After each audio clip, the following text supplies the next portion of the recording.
Boa noite! Eu sou o David Souza Eu sou a Bárbara Travasso. E eu sou o Daniel Lely Siqueira. e juntos nós somos Cambu Horror Horror Lab. Você já teve a sensação que mesmo estando sozinho tinha alguém ali com você? Ou pior, teve certeza que algo estava ali, mas não conseguiu provar. Porque no episódio de hoje nós vamos falar sobre a assombração. Inclusive, a forma de você lidar com medo se você estiver nessa situação.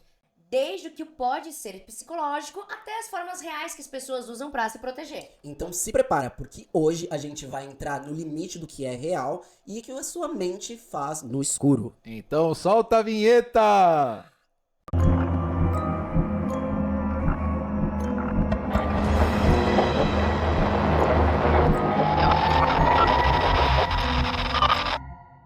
Olha, relatos de vultos, de almas penadas, de coisas assombrosas acontecem há muitos séculos. Inclusive, muita gente acredita e afirma que isso é real.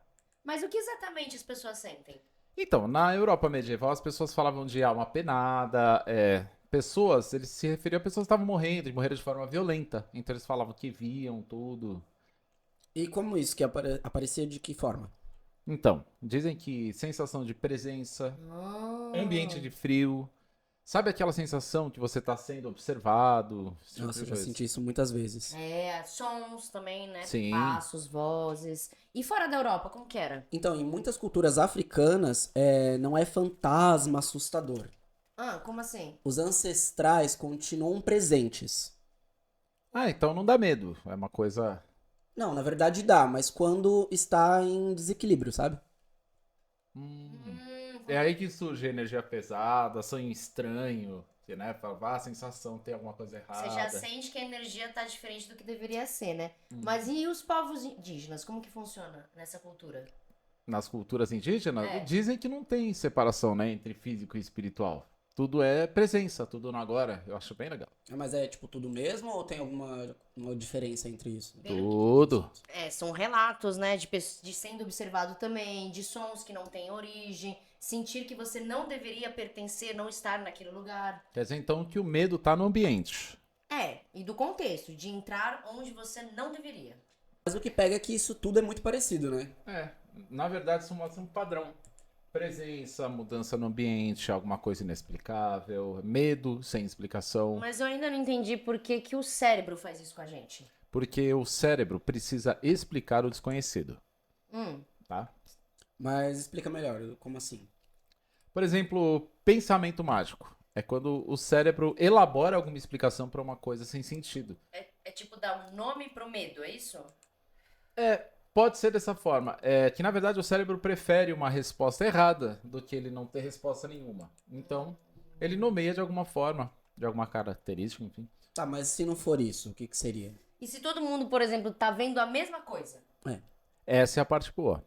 Não, e tem muitos vídeos na internet também, tem estudos que pessoas fazendo, né? Tipo, tem um indivíduo que está sendo, né, o estudado ali, ele colocar as mãos sobre uma bancada e depois de um tempo o médico coloca algo separando as mãos dele. Ele tira a mão original e ele coloca uma mão fictícia, um braço de mentira ali, e ele vai fazer todas as ações pra ele. Tipo, ele primeiro toca na mão dele original, aí depois disso ele coloca o braço de mentira da pessoa com a mesma roupa dele, tudo certinho, e ele faz movimentos, coisas de apertar, de colocar fogo e a pessoa sentir. Na mão falsa. Na mão falsa, porque ele tá olhando com a mão verdadeira e com a mão falsa ali. Então é muito uma coisa cerebral mesmo, é uma coisa que o cérebro, tipo, mesmo que eu nunca tenha sido queimado, meu cérebro vai, por vídeos, coisas que eu tenha visto, ele vai me trazer uma sensação de proteção, porque ele vai acreditar que aquele braço é o meu braço de verdade.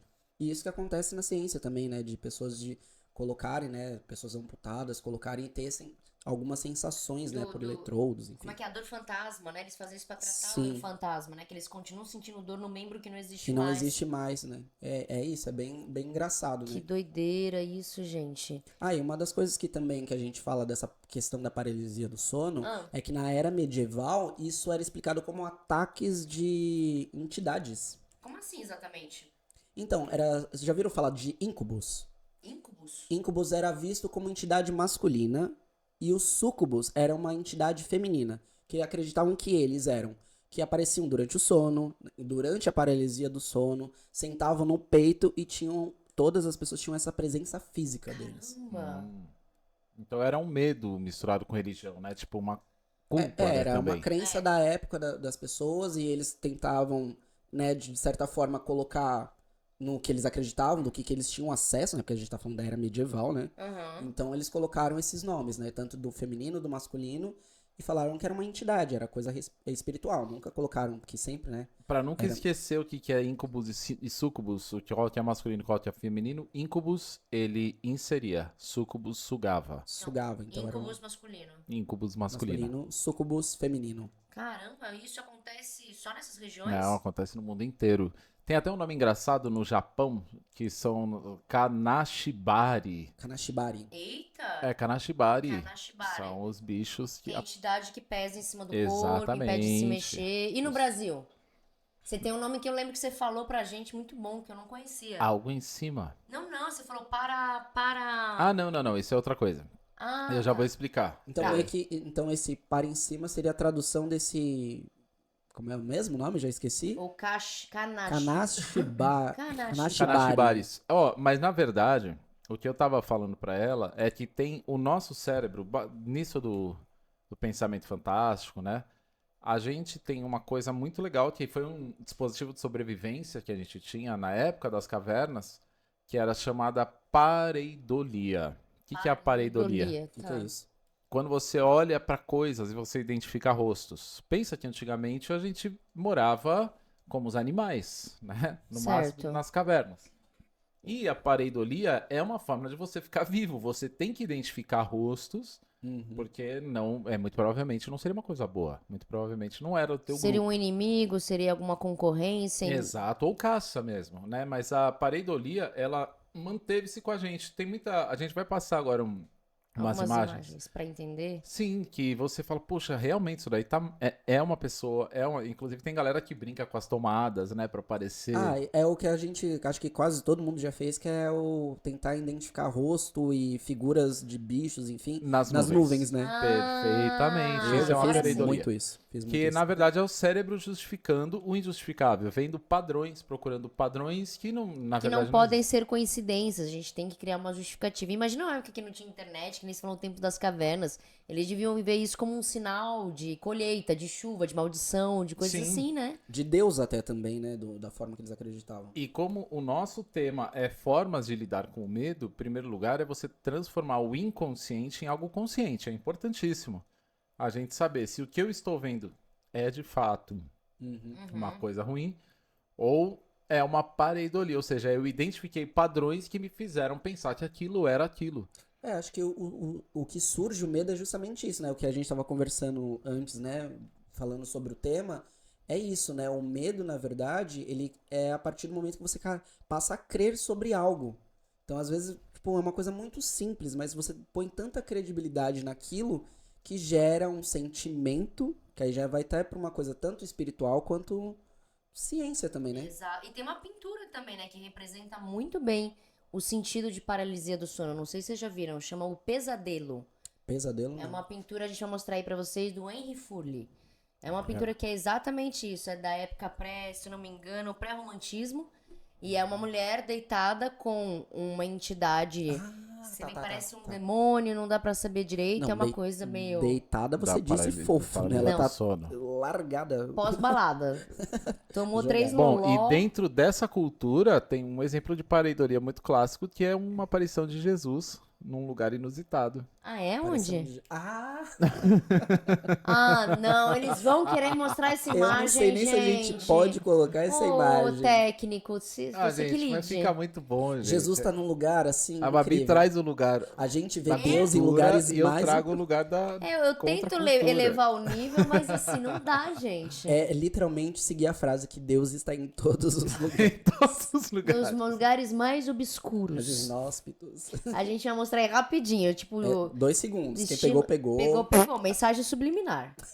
Tá bom? Essa imagem vai Aí, ser ó, engraçada. exemplo É de isso. pareidolia, pra todo mundo não esquecer mais. É isso. Bom, então quer dizer que não importa a explicação que a gente tem, né? É, o que você sente é real. Exatamente. Nem tudo é sobrenatural. Casas fazem barulhos. Madeira, encanamento, vento. Ih, mas o problema é como você interpreta isso, né? Exatamente, o cérebro escolhe sempre a pior hipótese. É que nem aquele caso que a gente já falou no episódio passado, né, do MTV. Sim, relatos de presenças, vozes, até hora, né? Até hoje isso é debatido. Tá, mas é real ou psicológico? É, eu acho que é um tema até hoje que a gente não sabe onde virou fake news pra atrair gente, né?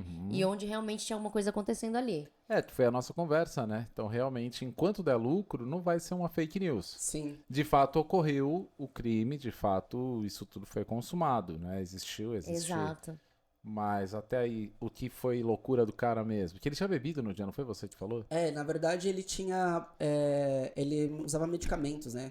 Era medicamentos, droga, alguma coisa assim. Pesado. Então, meio que foi uma das justificativas que usaram na época, né? Tipo, que ele alucinava, porque dá essa causa de alucinação.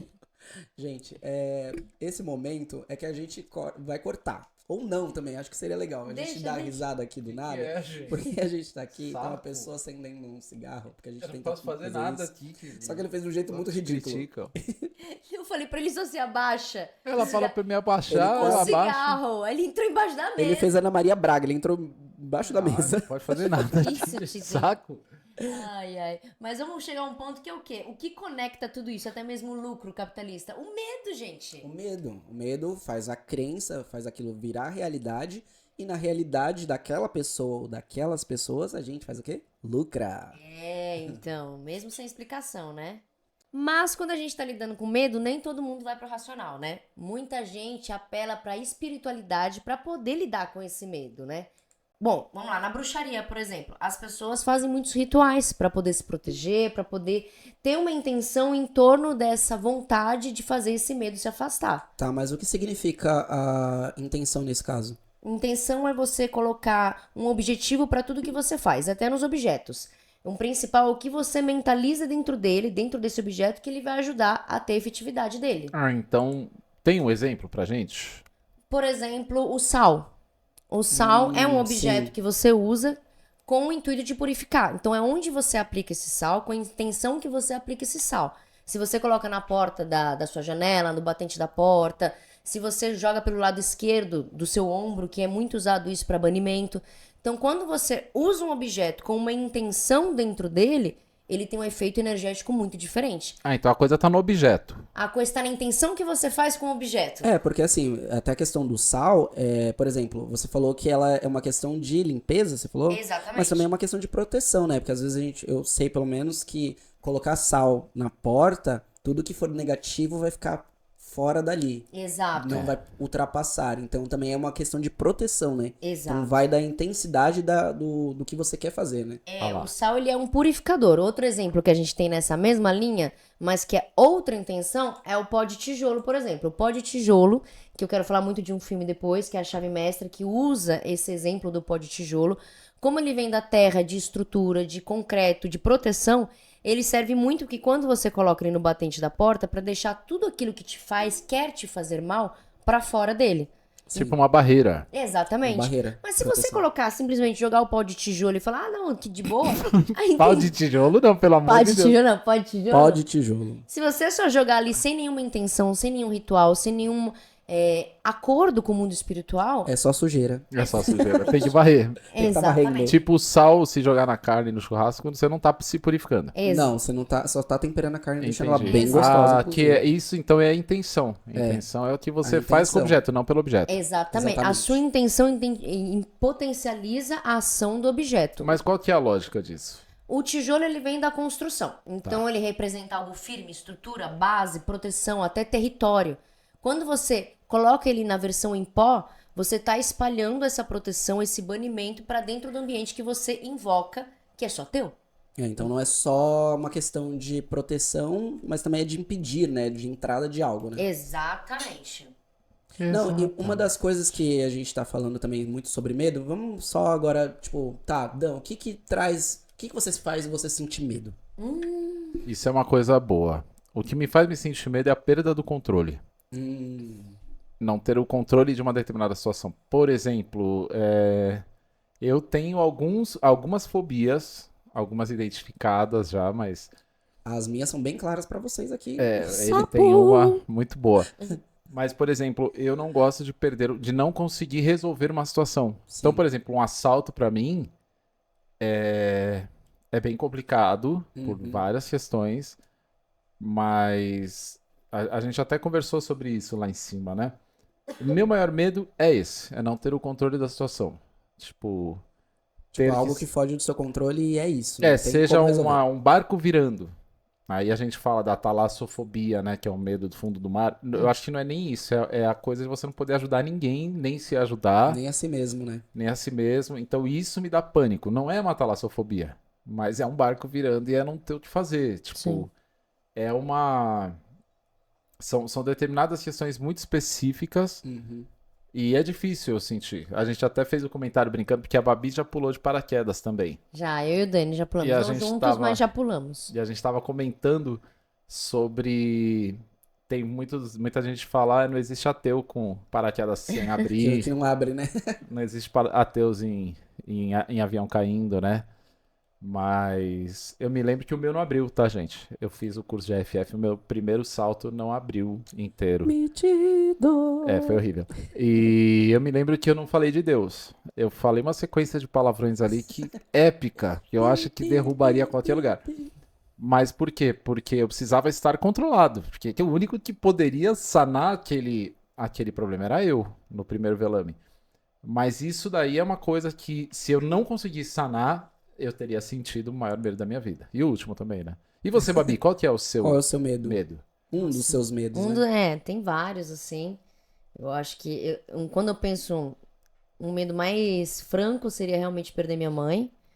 Mas, em geral, é o medo do irreversível. Daquilo que acontece e você não consegue mudar. É a sentença de algo ruim acontecendo e você vai ter que lidar com isso. Você vai ter que lidar com essa situação e você não consegue reverter. Então, tem situações que acontecem que eu vejo que vai dar ruim e que eu não consigo controlar. E quando eu vejo o negócio vai aumentar cada vez mais, eu tenho que lidar com a situação e eu não tenho, não sei se é nenhum controle, mas eu não consigo fazer com que ela mude. Entra também, né, nessa parte de estar fora do seu alcance de controle, sim, também. Entendeu? Então, tem coisas assim que é muito isso. E o medo de ficar sozinha. Acho que é muito isso de não ter família e tudo mais, de morrer sozinha. Brincadeira. E o seu... E vai mesmo. Mas foi horroroso, David, agora. E o seu medo, qual que é? Não, vamos tratar segue anexo agora. Vamos lá. Segue anexo. Segue anexo. Vocês estão com tempo? Vai, não vou tão filosofar tanto sobre. Um dos meus medos, e é irracional, porque não faz nem sentido, eu tenho medo de sapo. Quem viu alguns episódios anteriores já sabe que eu tenho medo de Vê sapo. os nossos stories também, que a gente tem uma parte que o David adorou. Eu tenho muito medo de sapo e não faz sentido, porque é um bicho pequeno, que é mais fácil eu fazer mal a ele do que ele a mim, mas é irracional. Fora isso também de perder minha mãe, de não estar no controle de algumas situações também. Acho que controle, de certa forma é uma coisa unânime, né? Geral, não só nossa, mas de muitas pessoas. Porque é muita coisa que você não tem o que fazer. Não depende de você. E algo que não depende da gente, porque a gente controla a nossa vida, né? Ou deveria, no mínimo, né? Temos controle de quase tudo das nossas ações, das nossas escolhas. Do sim, do não, que é certo, do que é errado. E não ter controle disso, acho que é o que que é o que traz mais medo para as pessoas, né, no geral. Que engraçado, né, que tipo, lógico, tem as suas variáveis, a sua, do sapo, do Dani, a minha, mas tem esse padrão, né? Aquela coisa do que, onde nos encontramos, no medo, acho que do... Eu acho legal a gente jogar isso pra galera também, quais são os medos de vocês, se vocês também têm essa questão de achar que o controle é um medo universal, ou se vocês acham que tem alguma coisa pior que causaria medo em vocês. É isso que a Babi falou, é legal. A gente fez uma pesquisa que é quais são as maiores fobias do mundo, né, em pesquisas. A primeira é uma parte engraçadíssima chamada glossofobia, vem de glosar, né, dos glosadores, de glossário, que é o medo de falar em público. É um dos maiores... É o medo das pessoas. E o segundo é a tanatofobia. Tanato, morte. Morte, medo da morte. Então, medo da morte. No caso que ela falou, por exemplo, perder a mãe. Todo mundo tem, né? Só quem odeia a mãe que não vai ter. Mas, ao mesmo tempo, não sei se encaixa em tanatofobia, né? Mas... É o medo da morte, mas é uma morte específica, de algo ou alguém específico, Exato. né? Por exemplo, tem a aracnofobia, De Que- aranhas. Sim, tripofobia, que é medo de padrões, De de bolinhas bolinha, coisinhas horrorosas. pequenininhas, Coisinhas. padronizadas. Eu tenho uma fobia, por exemplo, muito engraçada, as pessoas dão risada, mas é muito ruim pra mim. Por exemplo, eu tenho uma coisa chamada nanofobia. Ai, ele tem. Eu tenho medo. Ah, e é uma fobia preconceituosa. Pra Eu caramba. acho. Sim, super. Mas é, só que você não explica. É uma das coisas que Você não eu explica. tento, mas eu também tenho. Eu não sei. E Você assim, tem também? e isso é bizarro porque eu não. Na verdade, no meu caso, tem um porquê. Tem um porquê. Porque, enfim, acho que é história pra outro dia, mas. Claro. Não, mas eu só vou dar uma pincelada na história. Gosto de saber. Basicamente, eu conheci uma pessoa que tinha nanismo. Uhum. E ela era uma pessoa muito conhecida no bairro, na região onde eu morava. E ela era uma mulher muito pra frente, assim, super. Tipo, eu acho que também pra se defender, uma coisa de autodefesa. Então, não é porque eu tenho uma condição, eu vou deixar. Vou aceitar qualquer coisa, vou aceitar Exato. piada, eu vou aceitar. E tá muito do que certa, né? Só que isso, por eu era criança, né, quando eu conheci essa pessoa, então isso me dava gatilhos, porque eu achava que ela era uma pessoa brava que ia bater em todo mundo, sempre. você E eles, apanhou do e eles Manan. vendiam. Não cheguei a apanhar, mas Pessoa as com pessoas tinham deficiência muito vertical. preconceito com ela, tiravam sarro dela. E eu estudei, não na mesma sala, mas eu estudei com o filho dela. E as pessoas tiravam sarro dela, não só por essa condição, mas por algumas coisas que ela fazia na vida. E um dia ela achou que eu era uma dessas pessoas que tirava sarro dela, mas eu nunca fiz isso, gente. Eita. Deixando bem claro. Ele apanhou da Nan. Não, ela não apanhei, mas ela correu atrás de mim e de alguns amigos. E ela corria muito. E aí eu tenho um pouco de medo. Não sei, é irracional. Como É eu besta, descobri né? a minha nanofobia? Foi muito engraçado. E é muito Eu preconceituoso. estava na Avenida São Miguel, dirigindo meu carro, indo pra casa do meu falecido pai. De repente eu vejo 2 sacos de lixo andando sozinhos. Nossa, Eu não tava é... de longe. Mano, é esse programa que a gente vai ser cancelado. Aí, Ó o aí vídeo quando eu caindo. cheguei no meio, quando eu passei de frente pros 2 sacos de lixo, tinha alguém assim, ó, com os 2 braços acima, levando. Eu quase bati o carro. Foi muito rápido. E aí eu percebi que me dava taquicardia, que me dava uma coisa ruim. Eu trabalhei, né? Enfim, somos artistas também, todo mundo sabe. Eu trabalhei Sim. com pessoas com nanismo e eles sabiam. Então o que eles faziam? Na hora da maquiagem, eles faziam primeiro, depois eu ia. Bizarro, né? gente? Caramba. Não, e é uma coisa muito. É que assim, eu também. No meu caso, não é normal você ver todos os dias alguém com nanismo. Então, por também não ser uma coisa que tá no meu cotidiano, tá sempre ali, acho que também cria mais esse lugar de distanciamento. Então, quando você vê. É uma novidade, É uma algo novidade, novo. E meu, é uma pessoa como qualquer outra pessoa. Claro. É bizarro, é involuntário, mas é uma coisa que eu vou tratar porque eu acho muito errado. Igual a courofobia. Que é isso? É medo de palhaço. Ah. Eu também tenho. Eu tenho, acho que quase todas as Tem fobias. pessoas que têm trauma de algum palhaço que pode ter acontecido que nem com o David, de ter sido grosso, agressivo ou corrido atrás na infância. Ou a pessoa fala que não teve nada, absolutamente nada. É um medo inconsciente que às vezes até a gente pode pensar ou levantar essa questão, é de vidas passadas, é de uma coisa que aconteceu que nem ela lembra. Ou realmente o medo pode ser inconsciente, pode basear, surgir a partir de nada. O meu do palhaço eu já levei até pra terapia, porque do palhaço em si é uma questão assim, eu posso estar vestido de palhaço, mas eu não posso estar com outra pessoa que está de Mas palhaço. você se vestir Porque não dá gatilho. Não dá gatilho. Mas assim, é porque eu fico pensando, independente de qualquer coisa, é uma pessoa que tá ali, é um ator, né, que tá ali, e eu não sei quem é aquela pessoa, como é a índole dela. Pra mim, ela tá vendendo a imagem de uma pessoa alegre, felizinha, mas quem garante que ela é essa pessoa? E teve aquela coisa do John Wayne, né? Que era o palhaço assassino, que matava os meninos e enterrava em casa. Então, às vezes, a mística também em Eu torno tenho do palhaço. isso, não sei, eu tenho um... Faz tempo que eu não vejo palhaço também. Eu acho uma coisa Se eu ver, eu vou poética, linda, maravilhosa. Eu acho uma coisa histórica que tá se perdendo, né? Sim. Muito o clown, palhaço, enfim, essa arte mesmo. Mas, enfim, lembram de mais alguma fobia? Olha, não exatamente fobia, mas ainda entrando continuando, né, nessa questão do medo, e como que ele, né, pode gerar coisas. Tem um caso, achei, depois a gente pode se aprofundar mais em outros temas também, mas tem um caso de, como é que fala? Quando a pessoa, a gente estava até comentando, de pegar fogo. Combustão espontânea. Espontânea. Isso, depois vocês podem pesquisar mais sobre, a gente também vai falar mais sobre disso.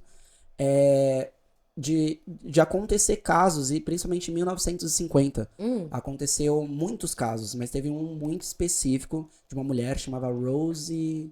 Não, na verdade, Rose não. Mary, alguma coisa, não vou lembrar o sobrenome, perdão. A gente acha a imagem dela depois pra A colocar gente aí? coloca aqui. Não acha. Ela queimou. Vai ter perninhas aí.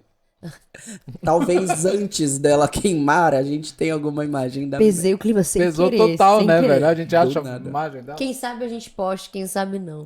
Então, basicamente, essa mulher, ela pegou fogo e Alguém pôs fogo nela? Não, a explicação que eles tiveram é porque ela era uma mulher já, não sei se ela era viúva, ou seja, só foi solteira, mas já era uma senhora, ela morava sozinha e ela fumava, tomava medicamentos Olha lá. e basicamente ela pegou fogo e quando foi encontrada, ela estava só cinzas.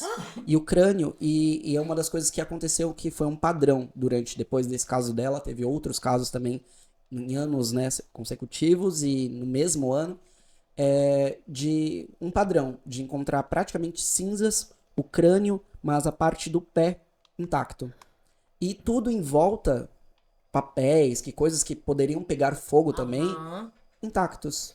Calma lá, tipo assim, a única prova tinha de queima era da própria pessoa. Em volta não tinha nada que tinha pego Nada. fogo? Uma coisa ou outra, assim, mas nada que pudesse, por exemplo, se tem algo, uma Que pessoa surgiu a combustão. pegando fogo, pegaria fogo. Se tem papel, qualquer outra coisa, pegaria fogo na casa inteira. Não, simplesmente aquela pessoa. E tem casos também de pessoas dormindo em cama de palha, não pegar fogo em mais nada, só na pessoa. Nem na palha, né? Só na Gente, pessoa. imagina a explicação religiosa disso da época, o negócio devia ser Muitas absurdo. pessoas falavam que era manifestações satânicas e né, de acordo com o que eles tinham, os recursos que eles tinham na época de científicos, né, eles falavam que era algo, tanto um cigarro, um medicamento, alguma coisa que era o pavio dessa vela, eles falavam que era uma vela, né, a pessoa. E os óleos corporais da pessoa era o combustível para isso. Então eles falavam que a pessoa queimava de dentro para fora, na verdade. Então a pessoa falava um efeito vela, porque a pessoa ficava ali queimando por horas, por horas. Por isso que quando geralmente elas eram encontradas, já tava só carcaça, não tinha mais nada. Não, eu me lembro, a primeira vez que eu li sobre combustão espontânea foi numa revista chamada Arquivo X, revista. Caramba, Nossa, sim. essa sim desenterrou uma memória. E aí eu me lembro que quando eu vi, eles estavam dando fotos, né? Porque antigamente era super normal, assim, a foto, quanto mais sangue, né? Mais aqui Mais agora, exposta, Quanto né? mais um no mais eles usavam. cadáver, E eu me lembro que o que me assustou foi essa primeira imagem, de ver as pernas só da mulher, o resto carbonizado. E é uma temperatura tão alta que tem casos que o corpo fica, como na cidade de Pompeia, que a lava cobriu e mantém sim, os corpos, sim. o formato do corpo. Sim. Tem corpo que queima numa temperatura tão alta que a silhueta do corpo fica igual. E até tem um mendigo, isso eu nunca vou esquecer, não vou pôr a imagem, mas vocês podem Não, procurar, da procurem. combustão espontânea, que ele mordeu, ele estava numa casa abandonada, e durante a combustão espontânea ele mordeu um degrau, e os dentes dele tiveram que ser retirados com um pé de cabra. Você tá brincando. Caramba. Que foi muito rápido dele, né? E aí tem um caso de uma menina que tem, até que era Down, que a mãe conseguiu salvá-la. Que ela Sim, teve, sim, sim. Mentira. e a mãe tacou ela dentro da... Mas a mãe fala que ela abre a boca e tá saindo fogo da boca dela. Depois pesquisem isso. Caramba. Diferente do fogo selvagem, que é uma doença autoimune, Sim, que a gente sim. também conversou sobre isso.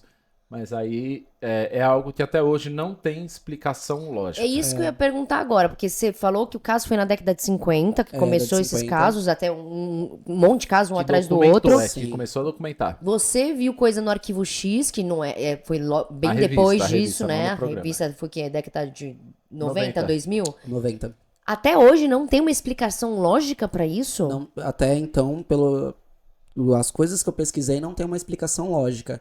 E aí aí entra a questão do medo, porque as pessoas falam, aí já vai pro lado religioso, que aí fala que é questões satânicas, falam que então, falam vários tipos de motivos pra acontecer isso, mas não tem nada concreto.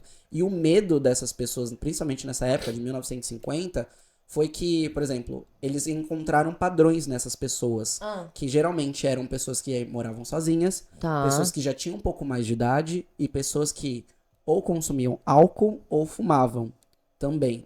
Então, nessa época, o medo das pessoas de acontecerem com elas também teve uma queda gigantesca de consumo de álcool, de venda. Então, empresas, assim, quase a falência. Ó, cigarros não vendiam mais, porque as pessoas pararam Claro. de consumir, bebidas alcoólicas também, e pessoas pararam de morar sozinhas, olha Fica só. a dica aí pro governo, né? Se quiser diminuir o tabaco e a bebida, só fazer. Fala que o povo vai pegar fogo Mas se você aleatoriamente. parar pra pensar, álcool e cigarro é uma combinação muito perigosa. É um combustível. Fora do corpo. Exatamente. Imagina dentro. Por que não dentro? Não, e assim, pra não ter explicação na época, assim, álcool e cigarro era um padrão. Primeiro que na década de 50 era um padrão geral. Até hoje a droga mais consumida é álcool. Ainda mais hoje o pessoal diminuiu muito o cigarro, não nesse grupo, mas na década de 50 era um negócio extremamente normal. Agora eu não consigo entender como tipo, veio esse efeito manada de um monte de gente entrar em combustão e hoje a gente tem algum relato? Aí isso ainda acontece? Não, né? tem relatos, por exemplo, eu acho que eu vi um nas pesquisas que eu fiz, de 1990, aqui no Brasil, em Aracaju. Eu não vou lembrar o nome da pessoa, Tá. mas tem casos aqui no Brasil também. No e ano é o 2000 mesmo, teve e é também. o mesmo padrão, da pessoa tá só quase o crânio dela, cinzas, e os pés praticamente intactos. Não, Porque gente, é extremidade. Eu vi que nessa própria revista procurem a publicação, tinha explicação científica que eles acreditam que seja. Por exemplo, ele diz que todos nós temos as células cancerígenas. Sim. Sim. Só que algumas pessoas ela se multiplica, outras não, depende de mantém tudo. dormente, eu não... De alimentação, tem muitos fatores. E também as células de autocombustão. Nós Caramba. também possuímos. São os mesmos elementos. Na verdade, a gente é poeira estelar, né? Então, os nossos elementos são os mesmos elementos que a gente acha no universo. Sim. Então, ele diz que é uma combinação específica, é raro acontecer, não é uma Claro. coisa... As pessoas não pegam fogo na rua. Inclusive, quem for procurar no Google, tiver essa curiosidade mórbida, tem muita foto que é da Primavera Árabe, que é outra coisa, numa questão política. Mas combustão espontânea é fácil. Seguindo o que a gente falou aqui dos pezinhos, é como funciona. Maiores de 21, tá? Não pesquisem isso, os menores, por favor. Não Ah, não, recomendamos. nem pode, nem É. pode.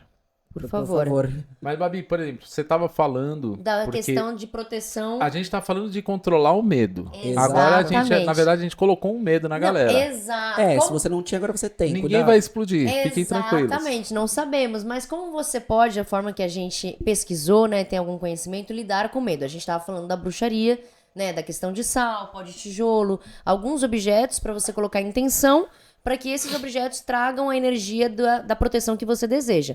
Mas existem plantas também. Olha só, quais são? Plantas que você pode colocar na sua casa, pode fazer banho de ervas também. Então, o louro, por exemplo, ele é muito bem no fortalecimento e na proteção.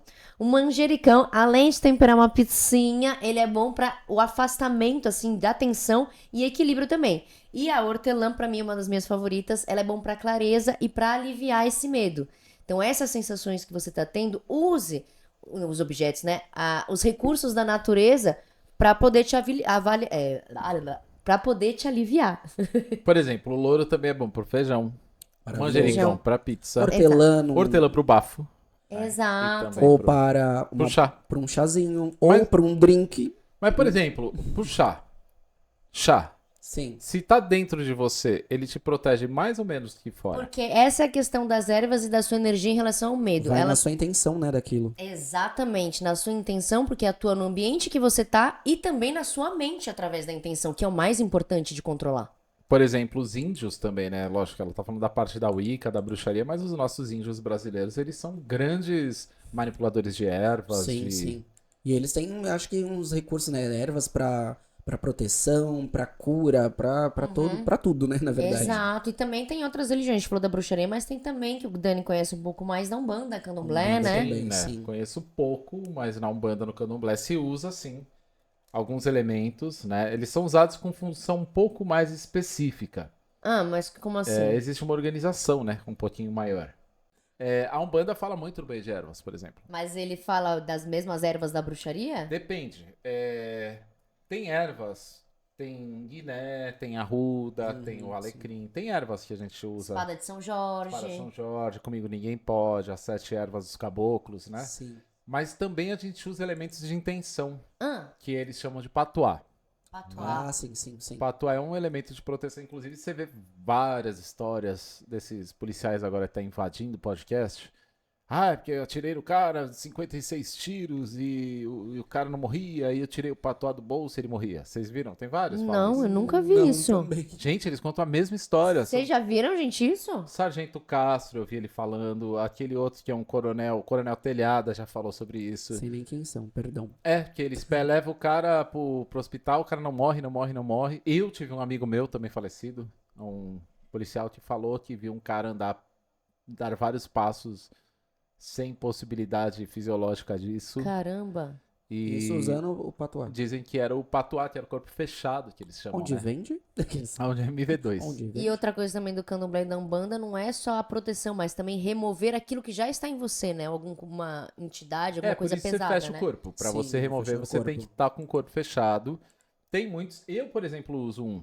Ah, é? Eu uso. Sempre que eu saio, um consagrado do meu malandro, que é o Zé Pilintra, que a gente tem que usar. É uma maneira gozada, porque é um pedaço de metal. Mas é a sua confiança que muda. A intenção que Ah. você É a coloca. Então, intenção um que você objeto, coloca no mais objeto. uma vez, voltamos aos padrões de religião. E por isso que na Umbanda, no Candomblé, eles falam muito isso. Eu não preciso te provar. É você que tem que se provar que existe. Sim. Ah, então, isso eu queria então fazer muito um link que a gente tava falando da chave mestra que eu comentei que eu queria voltar, Sim. que ele lida muito com a parte de voodoo, de crenças.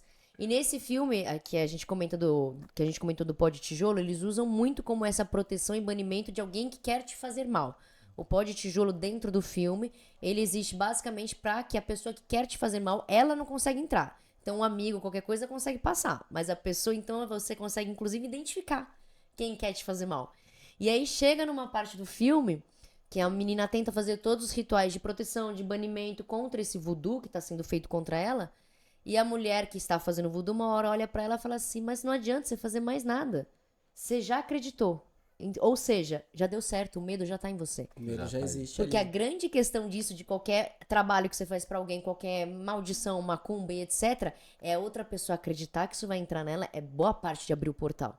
Exatamente. Não, e uma outra coisa também, um outro elemento que tá em quase todas as coisas que a gente fala de vídeo, que é um elemento usado pra muitas das coisas, é o espelho também, né? Nessa questão que aí é também a intenção no E objeto. tem nesse filme bastante Porque referência. o espelho também falam que, né, para proteção da casa, colocar um espelho próximo da porta Da de frente de entrada, porque a pessoa que tiver vindo com uma má intenção, ela vai se ver e vai rebater e vai voltar para ela. Exato. Então ali nada volta, né? Então também é a intenção em mais um objeto. E voltando até só pra. Eu acho sempre que eu tenho oportunidade também falo sobre isso, falar da Umbanda do Candomblé. Uhum. Muita gente, por exemplo, associa o nome Exu a uma coisa ruim. É, Exu então, africano, eu né? tenho um pouco conhecimento, eu recebo muito esse tipo de preconceito de que Exu é alguma coisa do ruim, você tá jogando já uma macumba ali. Na verdade, muita gente. É muito legal pesquisar porque as histórias são muito bonitas, mas principalmente os cristãos, né? O pessoal da religião do cristianismo, eles associam o Exu a diabo, né? Assim, ó, grosso modo é isso. E não tem nada a ver uma coisa com a outra. Esse negócio de céu e inferno é do cristianismo. Então, Tá. na verdade, ele é um guardião, né? Então, o Exu, exato, ele é uma das falanges, ele não é um orixá, Sim. mas ele é conhecido como guardião, guardião das encruzilhadas, tem até o Exu do cemitério, existem vários Exus, Exu do ouro, Exu caveira. Esses Exus, eles são a única forma de você conversar com os orixás. Isso na Umbanda, no Candomblé é diferente. Ele, tipo, mostra o caminho, é isso? Também, o Exu, ele é o elemento, tentar ser racional, ele é tipo o elemento fundante da idoneidade, da verdade.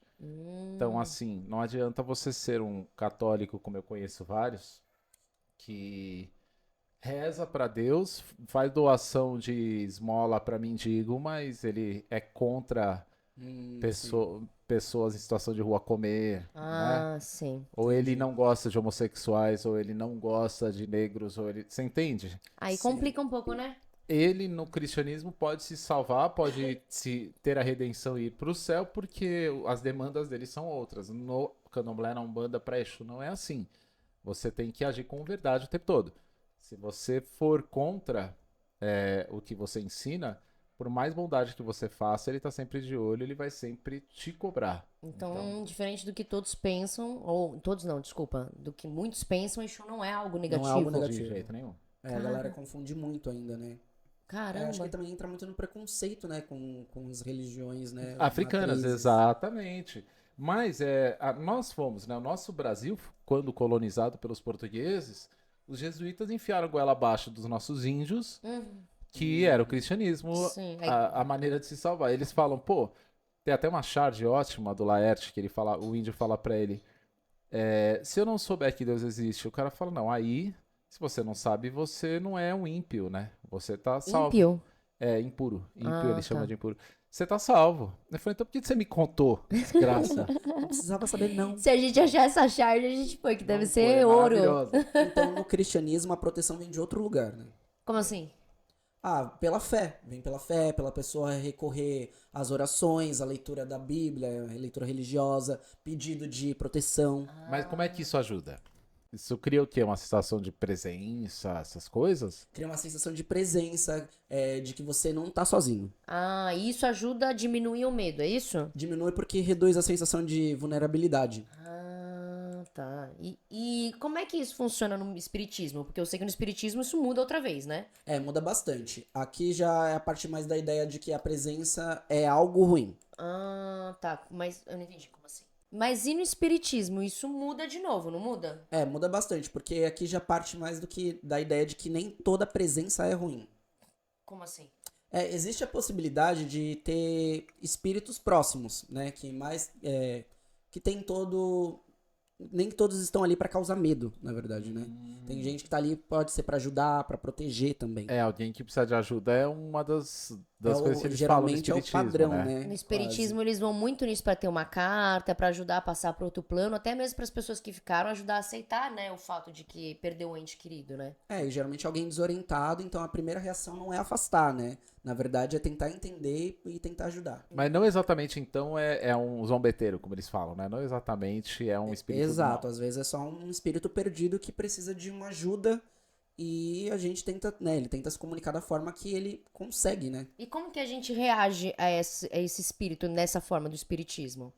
Então, é que nesse caso a pessoa tenta entrar em contato, entender e pedir para esse espírito se comunicar Tá. e ver o que ele precisa, né? Se ele quer entender da morte dele, se ele quer revelar ou dizer quem fez isso com ele, se é alguma coisa, né? Se é um crime. Então varia muito, pode ser de muitas formas, né? E às vezes é só mesmo um espírito perdido que não encontrou a luz, que não faz ideia também que morreu, pode acontecer também.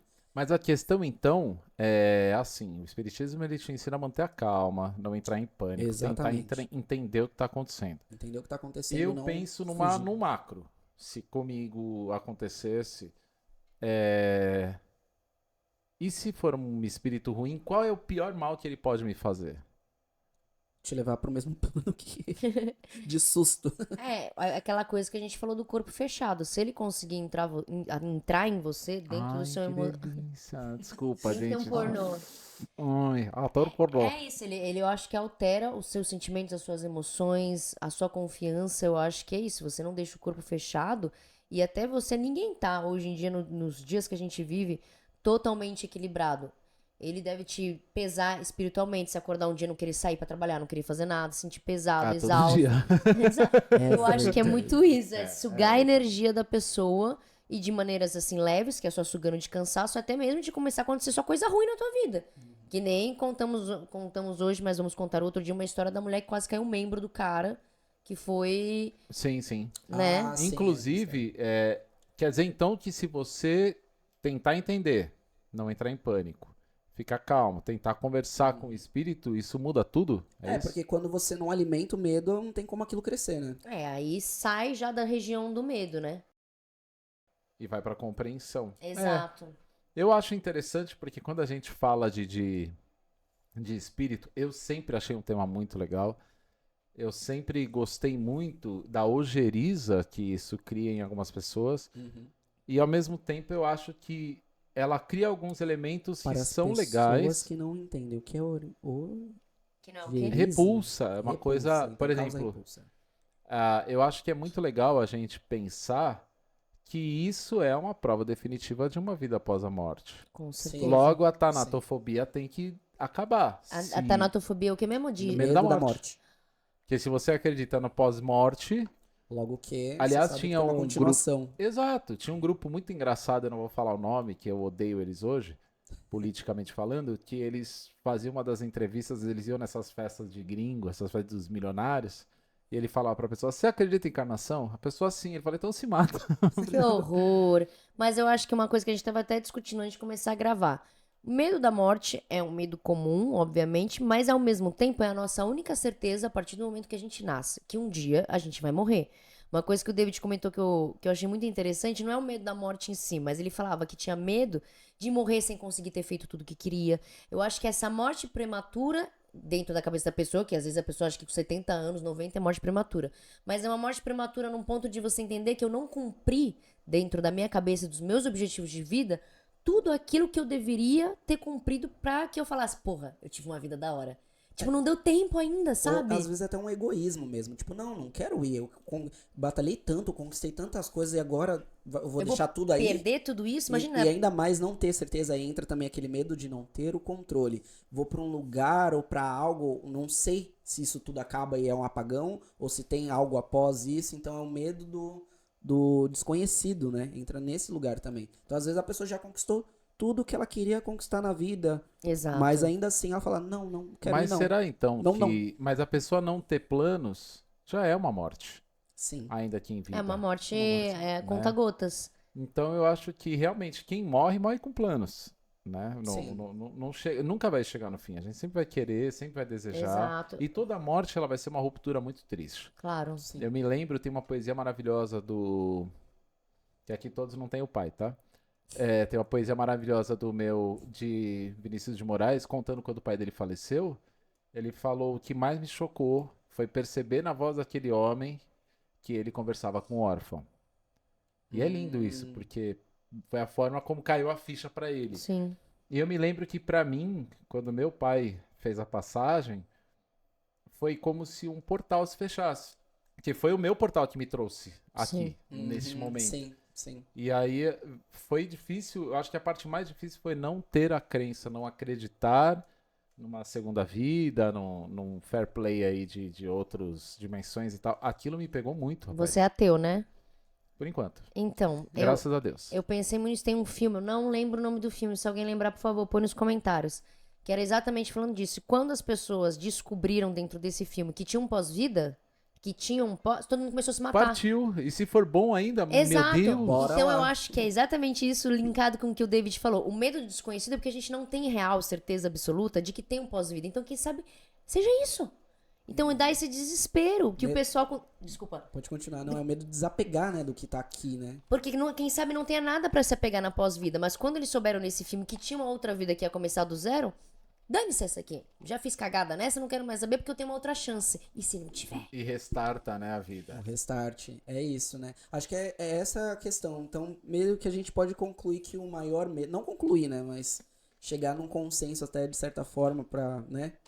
É que o medo, então, maior que a gente tem é de não ter controle sobre algo e do desconhecido, De né? não saber, né? Medo que acho que é o geral, né, das pessoas, né? Porque acho que é o que...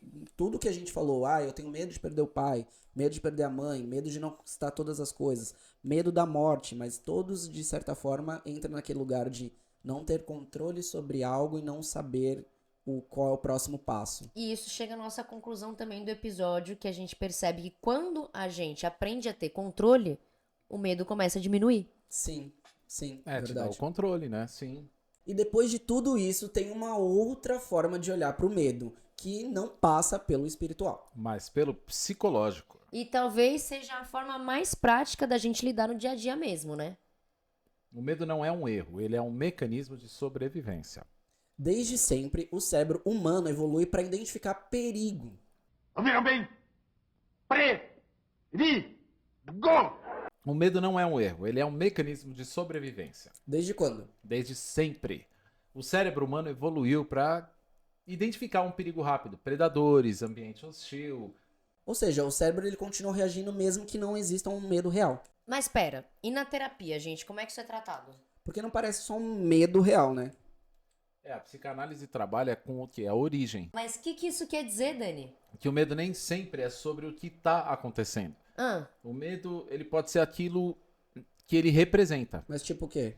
Tá, o escuro pode ser só escuro, ou pode ser também uma perda de controle, uma Exato. insegurança, um medo inconsciente do desconhecido. Então, você não trata só o sintoma. Você começa a entender a A raiz, raiz. do problema. Sim, Exatamente. importante isso também, né?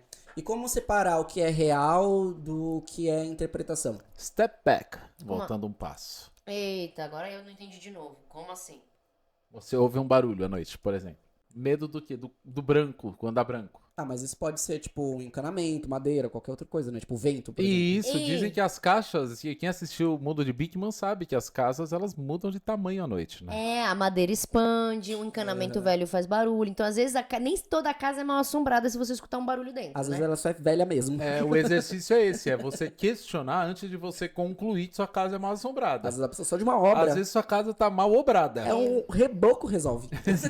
E quando você analisa, antes de concluir, você o quê? Você toma o controle da situação. Olha lá. Aí você chama o pedreiro.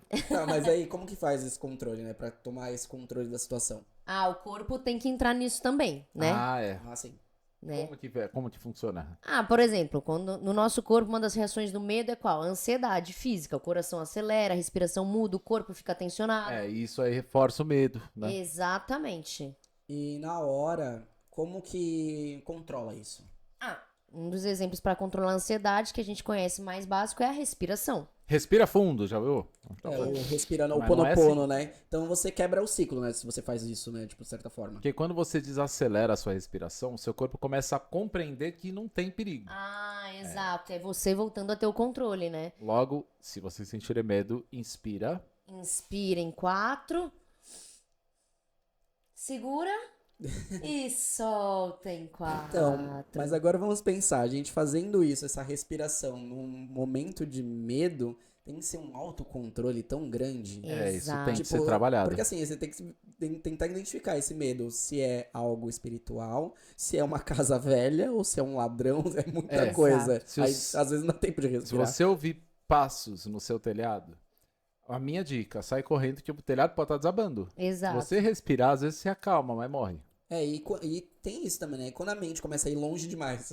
É, então. Quando ela já começa a distorcer a Não, realidade. quando ela acontece, você precisa ancorar no presente. Tá, aí Sim. você começa aquela coisa que a gente falou do controle. Observar, analisar o que você vê, o que você ouve, o que você sente. Aí você consegue, de certa forma, tipo, trazer a mente de volta, né? Uhum. Controle. Ou seja, no fundo, tudo isso é sobre controle de novo, né? Controle. Exatamente. Quando você entende o que tá acontecendo. O medo perde a força. Então talvez o problema não seja exatamente o que está no escuro. Mas o que a gente projeta nele. E como a gente reage quando não entende. Eu gostei desse episódio, hein?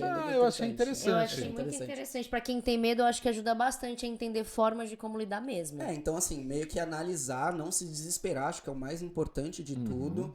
E tentar trazer pro racional, né? Peraí, por exemplo, a gente acha que às vezes pensando que é espírito, eu tô ouvindo um ranger, eu tô ouvindo algo cair. Às vezes a sua casa precisa de uma manutenção. Às vezes é Assim, uma obra. um pedreiro hétero. A sua casa não é mal assombrada, ela só tá com alguns probleminhas. Ela só é mal estruturada. Então, você tem que estar vendo se realmente é isso, trabalhar sobre isso, se controlar, respirar, tipo, tentar trazer mais próximo pra realidade, né? Aliás, ó, uma coisa importante, a gente já falou isso algumas vezes Sim. em alguns episódios. Nós trabalhamos com o medo, como Muito. Cambuyers, né? Como o Cambu Horror Lab, ele foi um projeto que nasceu.